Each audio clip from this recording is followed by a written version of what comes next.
Hey everyone, so my leopard gecko just shed yesterday, so I thought I'd make a video like showing you guys what to expect when leopard geckos are shedding and what they look like and how to tell, etc. But first of all, I'd just like to point out that if you have a juvenile leopard gecko, it's just really interesting to like watch their colors change. Like here. For example, here's my leopard gecko a few days before it shed, and here it is right after shedding. Can you see the difference? Well, basically, it got a lot more yellow on its neck and in front of the tail, and before it was like purplish brown, and now it's just a pure yellow. And also it has now like yellow blotches on the side of its head and on its front legs, as well as a few tiny yellow dots in the middle of its purple bands. So soon those like purple stripes will probably be gone and it'll be mostly yellow. So that'll be cool to watch. Alright, so how do you tell if your leopard gecko is about to shed? Well, first of all, leopard geckos, they turn like a really pale gray color when they're about to shed. So this is my gecko right before it shed, this is Godzilla, and I swear this is not photoshopped in any way. This is how pale and gray they get before they shed. The most important thing to provide your leopard gecko when it's shedding is humidity.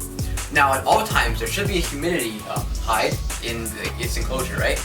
But when I see it's about to shed, then what I do is I take the humidity hide and basically I spray it with water to give it even more humidity.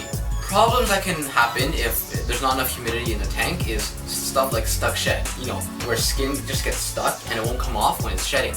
Now, if this happens around the toes, that can be especially dangerous because what happens is the circulation gets cut off and it can lose the toe.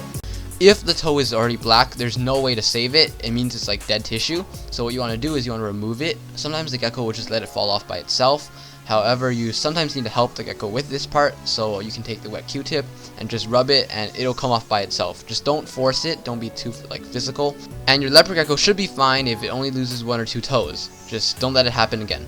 Now, I recommend that you check on your leopard gecko 2 or 3 hours after shedding and just check that all the skin has come off already. So if there is like any skin that's still stuck, what you do is you need to take your leopard gecko, give him like a little bit of a bath in some room temperature water, warmish water, and then after it's like all the skin has gone like wet and humid, what you do is you take a Q-tip, damp Q-tip, and just rub it off, like scrape it, and then it should come off fairly easily once you give it a bath. Problems like stuck shed are actually really rare because if you give your leopard gecko like the proper humidity, it should be fine. Honestly, like I've never heard of a leopard gecko which was given like proper humidity and still like had stuck shed problems. Like I've only heard of that happen with geckos that didn't have a humid hide, or like the humid hide didn't have any moisture in it because it hadn't been like sprayed in a while, etc.